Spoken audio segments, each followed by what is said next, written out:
Praise the Lord. இன்றைக்கும் பிரியமானவர்களே, நாம் தியானிக்கும்படியாக எடுத்துக்கொண்டிருக்கும் வசனங்கள் நீதிமொழிகளுடைய புஸ்தகத்திலிருந்து 3ஆம் அதிகாரம் 5-6 வசனங்கள்.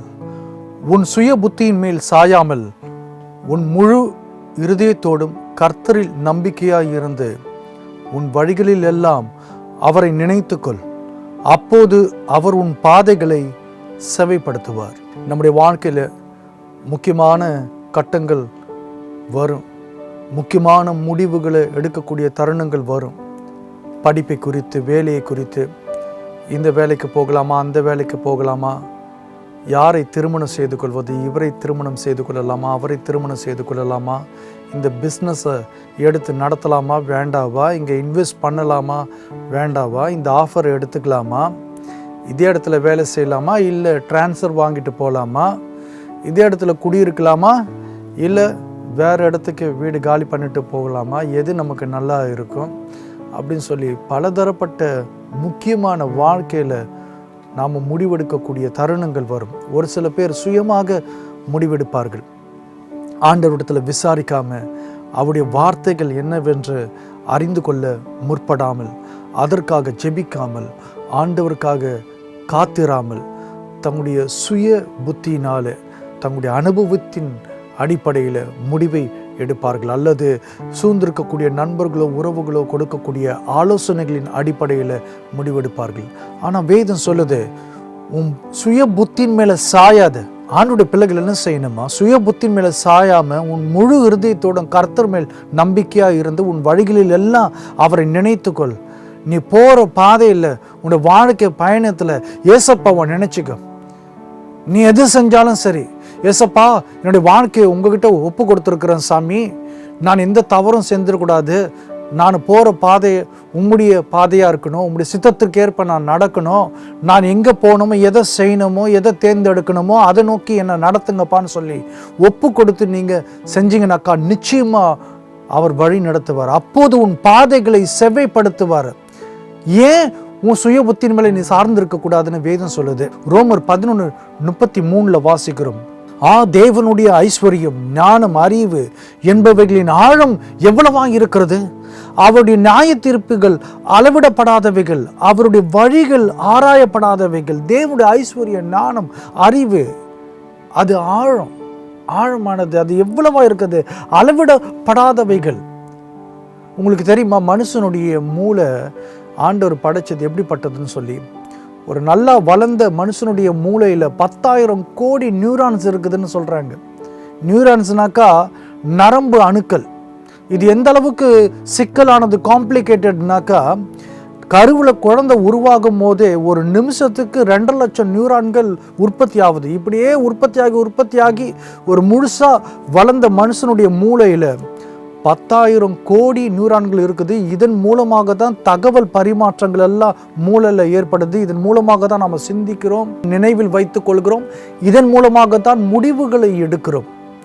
ஒருவேளை ஆண்டவர் ஒரு மனுஷனுடைய மூளையை எடுத்துன்னு வந்து உங்கள் கையில் கொடுத்துட்டு இதில் இருக்கக்கூடிய 10,000 கோடி நியூரான்களை தனியாக பிரித்து எடுத்து அதை எண்ணி வைப்பான்னு சொன்னார்னாக்கா ஜென்மத்துக்கும் நம்மளால் எண்ணவே முடியாது.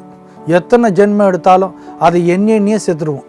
அந்த அளவுக்கு அது காம்ப்ளிகேட்டட், அவ்வளவு இருக்குது அந்த நரம்பு அணுக்கள் ஒவ்வொரு மனுஷனுடைய மூளையிலும். அப்போ நீங்களே சொல்லுங்க, யார் இதில் புத்திசாலி? நாம புத்திசாலியா, இல்லை நமக்கு மூளையை கொடுத்த ஆண்டவர் புத்திசாலியா?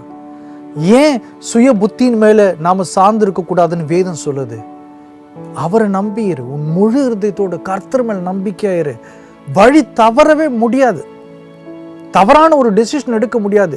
ஒருவேளை நீ அவரிடத்துல நீ உன் வாழ்க்கையை ஒப்பு கொடுத்துட்டு பை சான்ஸ் நீ தவறான டெசிஷன் எடுத்துட்டினா கூட, தவறான முடிவை எடுத்துட்டினா கூட, அவர்கிட்ட உன் வாழ்க்கையை நீ ஒப்பு கொடுத்தபடினால மறுபடியும் அதை கரெக்ட் பண்ணிட்டு உன்னை கொண்டு வருவார் அவருடைய பாதையில். பாதை தவறவே முடியாது. நீங்கள் கேள்விப்பட்டிருக்கீங்களா இந்த பறவைகள் இடம்பெயர்வதை குறித்து, பேர்ட்ஸ் மைக்ரேஷன் குறித்து? இங்கே தமிழ்நாட்டில் கூட வேடந்தாங்கல்ல ஒவ்வொரு வருஷமும் செப்டம்பர் மாதம் போல் ஆஸ்திரேலியா, நியூசிலாந்து, அண்டார்டிகா போன்ற இடங்களிலிருந்து பறவைகள் இங்கே இனப்பெருக்கத்திற்காக வந்து பின்பு பிப்ரவரி, மார்ச் போல் மறுபடியும் அவருடைய தாய்நாட்டுக்கு திரும்பி செல்கிறது. இது போல் உலகெங்கும் இந்த பறவைகள் இனப்பெருக்கத்திற்காக இடம்பெயர்வது உண்டு. நான் படிச்சிருக்கிறேன், ஒரு சில பறவைகள் வட துருவத்திலிருந்து தெற்கே பறந்து வருகிறது. எத்தனை கிலோமீட்டர்னா பல்லாயிரக்கணக்கான கிலோமீட்டர்ஸ். சராசரியாக 18,000 20,000 கிலோமீட்டர்ஸ் பறக்கக்கூடிய பறவைகள் இருக்குது. ஒரு சில பறவைகள் அதற்கும் மேற்பட்ட கிலோமீட்டர்ஸ் பறக்குதான். இது எப்படி சரியான இடத்தை கண்டுபிடிக்குது அப்படிங்கிறது ஒரு ஆச்சரியமான விஷயம். காரணம், அதுக்கு ஜிபிஎஸ் கிடையாது, அதுக்கு கூகுள் மேப் கிடையாது, அதுக்கு எந்த காம்பஸ் கிடையாது, எந்த திசை காட்டி. அது போகிற வழியில் எந்த நேம் போர்டும் இல்லை, இந்த ஊருக்கு போகிறதுக்கு இதுதான் வழின்னு சொல்லி. அது போகும்போது யாருக்கிட்டையும் வழியும் கேட்காது, நான் ஆஸ்திரேலியாவுக்கு எப்படி போகணும், அமெரிக்காவுக்கு எப்படி போகணும்னு சொல்லி எந்த விதமான உதவியும் இல்லாமல் அது சரியான இடத்துக்கு போகுது. ஆராய்ச்சியாளர்கள் சொல்கிறாங்க, எந்த அளவிற்கு இது வியப்பாக இருக்குதுனாக்கா, அது போய் சேரக்கூடிய இடத்துல எந்த கூட்டில் தங்கியிருந்ததோ அதே கூட்டுக்கு அது போகும். அதே போல் திரும்பி வரும்போது எந்த மர பொந்தில், எந்த மரத்தில், எந்த கூட்டில் அது வாழ்ந்ததோ அதே இடத்துக்கு போய் அங்கேயே தங்கும் என்று அவர்கள் சொல்லுகிறார்கள்.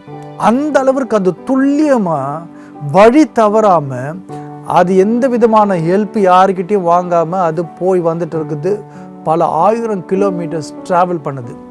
நீங்கள் சொல்லலாம், பிரதர் அடிக்கடிக்கு போயிட்டு வர்றதுனால, அப்பா அம்மா கூட இந்த சின்ன பறவைங்க போகிறதுனால, போயிட்டு வந்த இடம்னால வழி தெரிஞ்சிருக்கலான்னு.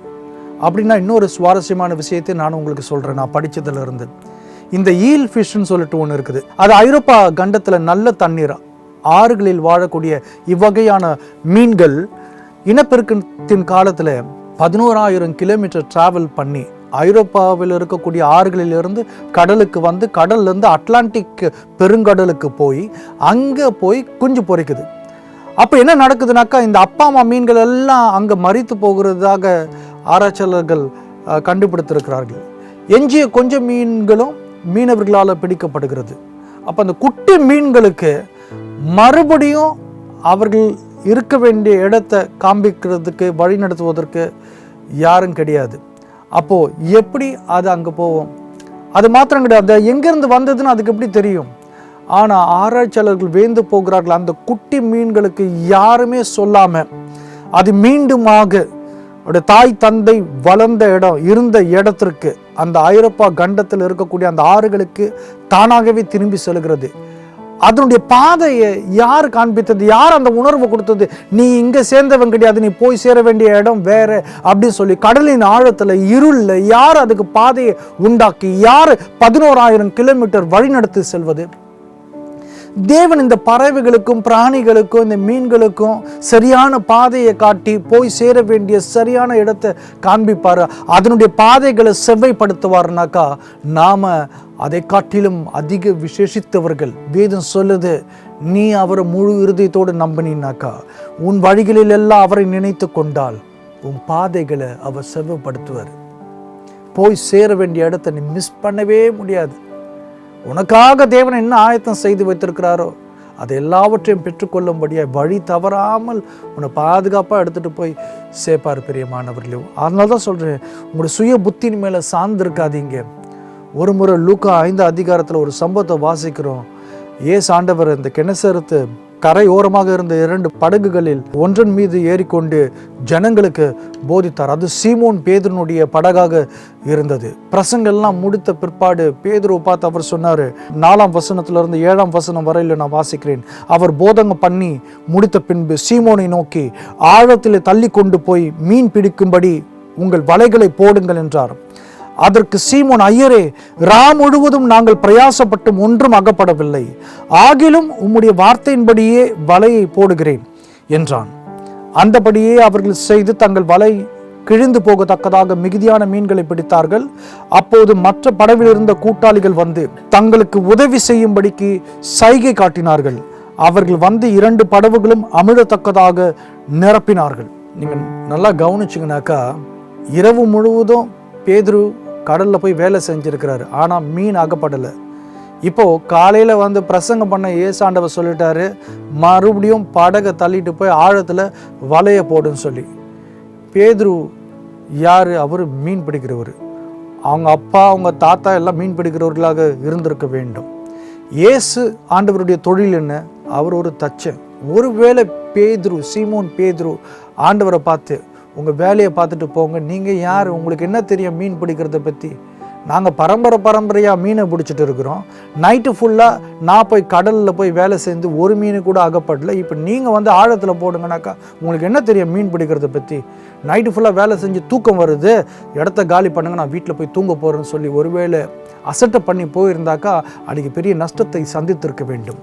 ஆனால் அவன் தன் சுய புத்தின் மேல் சாயாமல், உன் சுய புத்தின் மேலே சாயாத, உன்னோட ஓன் அண்டர்ஸ்டாண்டிங்கில், விஸ்டமில், நாலேஜில், எக்ஸ்பீரியன்ஸில் நீ மெத்த படித்த நபராக இருக்கலாம், பயங்கரமான அனுபவசாலியாக இருக்கலாம். அதனால் நீ இயேசு கிறிஸ்துவை மிஞ்சிட முடியாது. உன் அனுபவத்தை, உன்னுடைய படிப்பறிவை எல்லாவற்றையும் தூக்கி ஓரமாக வச்சுட்டு இயேசு ஆண்டவர் என்ன சொல்கிறாரோ அதற்கு கீழ்ப்படியணும். அதுதான் நாம் அவருடைய வழிநடத்தலில் இருக்கிறோம் என்பதற்கு அர்த்தம். அவர் நம்ம சரியான பாதையில் கொண்டு போகணும், நம்முடைய பாதைகளை செவ்வாய்ப்படுத்தணும்னாக்கா அவருடைய வார்த்தைக்கு அப்படியே எந்த கேள்வியும் கேட்காம நாம் கீழ்ப்படியணும். நம்முடைய புத்தியை அங்கே கொண்டு வரக்கூடாது. ஆகவே தான் பேதுரு சொன்ன, நாங்கள் முழுவதும் பிரயாசப்பட்டோம், ஒன்றும் கிடைக்கல, ஆனாலும் உம்முடைய வார்த்தையின்படியே வலையை போடுகிறேன் என்றான். என்ன நடந்துச்சு? அற்புதம். அவனுடைய படகு நிரம்பி வழிந்தது, அதை அமிழத்தக்கதாக. ரெண்டாவது படகு வந்துச்சு, அதுவும் நிரப்பப்பட்டது மீன்களால். பேதுரு ஒரு குடும்பஸ்தன். அந்த குடும்பம் அன்னைக்கு வந்து சாப்பிட்றதுக்கு ஒருவேளை மீன் பிடிக்கலனாக்கா பணம் இல்லைனாக்கா வீட்டில் சாப்பாடு இல்லை, பட்டினியாக இருந்திருக்கணும். ஆனால் கர்த்தர் அற்புதத்தை செய்தார்.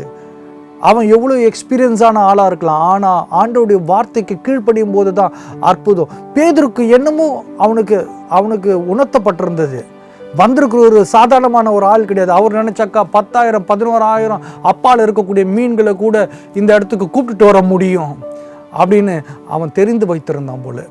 அதனால தான் ஆண்டவரிடத்தில் அப்படியே ஒப்பு கொடுத்தான், அற்புதத்தை கண்டான். இன்றைக்கும் உங்களுடைய வாழ்க்கையிலும் கூட கிறிஸ்துவில் பிரியமானவர்களே, உங்களுடைய வாழ்க்கையில் நீங்கள் அற்புதத்தை காணணும், உங்களுடைய ஆசீர்வாதம் நிரம்பி வழியணும் அப்படின்னு சொன்னாக்கா நீங்கள் உங்களுடைய சுய புத்தின் மேலே சாயாதீங்க. ஆண்டவர்கிட்ட உங்களுடைய வாழ்க்கையை ஒப்பு கொடுங்க. எதுவாக இருந்தாலும் சரி, அவர் உன் பாதைகளை செவ்வாய்ப்படுத்துவார், சரியான இடத்துல அவர் கொண்டு போய் சேர்ப்பார். அது எப்படி இருக்கும்னாக்கா நிரம்பி வழியக்கூடிய ஆசீர்வாதமா இருக்கும், உன்னால தாங்க முடியாது. அதுபோல ஒரு படகுல 2 படகும் அமிழத்தக்கதான ஆசீர்வாதங்கள்.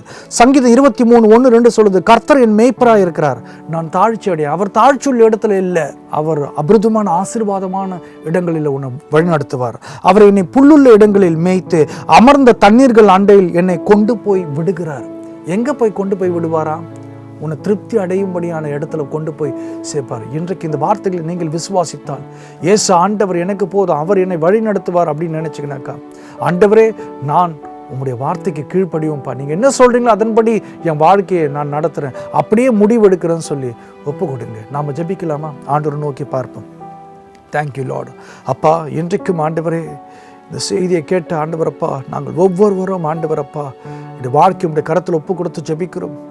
நிறைய நேரங்களில் ஆண்டவரப்பா முடிவெடுப்பதற்கு ஆண்டவரப்பா குழம்பி என்ன செய்வதென்று அறியாமல், உங்களுடைய சித்தம் என்ன என்பது ஆண்டவரப்பா எங்களுக்கு புரியாமல் தவிக்கிறோம் சாமி. ஆண்டவரை இன்றைக்கு ஒப்பு கொடுக்கிறப்பா, உங்களுடைய வார்த்தைக்கு கீழ்ப்படிந்து உண்மை பின்பற்ற விரும்புகிறோம். சரியான இடத்திற்கு எங்களை வழி நடத்துங்க சாமி. ஆண்டவரே, நீர் எங்களுக்காக ஆயத்தம் செய்து வைத்திருக்கக்கூடிய ஒவ்வொன்றையும் நாங்கள் பெற்றுக்கொள்ள வேண்டும். ஆண்டவரே, என்னுடைய வாழ்க்கை ஆண்டவரப்பா மிகுந்த சமாதானத்தில் சந்தோஷத்தில் இருக்க வேண்டும். ஆண்டவரே, நீர் இப்போது ஆண்டவரப்பாய் இந்த ஜெபத்தில் ஈடுபடுகின்ற ஒவ்வொரு பிள்ளைகளும் ஆசீர்வதிங்க. இயேசுவின் நாமத்தில் எங்கள் நல்ல பிதாவே, ஆமேன். God bless you all. கிறிஸ்துவில் பிரியமானவர்களே, ஒருவேளை நீங்கள் சென்னையில் இருந்தீங்கன்னாக்கா என்னுடைய மாதாந்திர கூட்டத்தில் வந்து கலந்து கொள்ளும்படியாய் நான் உங்களுக்கு அழைப்பு கொடுக்கிறேன். பச்சைப்பன் கல்லூரி எதிரில் இருக்கக்கூடிய சென்ட் ஜார்ஜ் ஸ்கூலில் ஒவ்வொரு மாதம் 3வது 4வது ஞாயிற்றுக்கிழமை மதியம் 1 மணி முதல் எங்களுடைய மாதாந்திர கூட்டங்கள் சென்னையில் நடைபெறுகிறது. என்னுடைய யூடியூப் ஃப்ரெட்ரிக் சில்வஸ்டர் என்ற பேரில் இருக்குது, நிறைய செய்திகள் இருக்குது, போய் அதையும் நீங்கள் போய் பார்க்கலாம். God bless you all. ஆமென். கிறிஸ்து ஆறுதலின் தேவன் ஊழியங்கள் கடந்த 20 ஆண்டுகளுக்கு மேலாக இயேசுவினுடைய நற்செய்தியை அநேகருக்கு அறிவிக்கும் பணியில் இருந்து வருகிறது. நீங்களும் எங்கள் மாதாந்திர கூட்டங்களுக்கு வந்து கலந்து கொள்ளும்படி அன்புடன் அழைக்கின்றோம். ஜெப விண்ணப்பங்கள் இருந்தால் எங்களை தொடர்பு கொள்ளலாம். இயேசு கிறிஸ்து கொடுக்கக்கூடிய ஆறுதலையும் ஆத்ம ரட்சிப்பையும் அநேகருக்கு பகிர்வோம். கர்த்தர் உங்களை ஆசீர்வதிப்பாராக.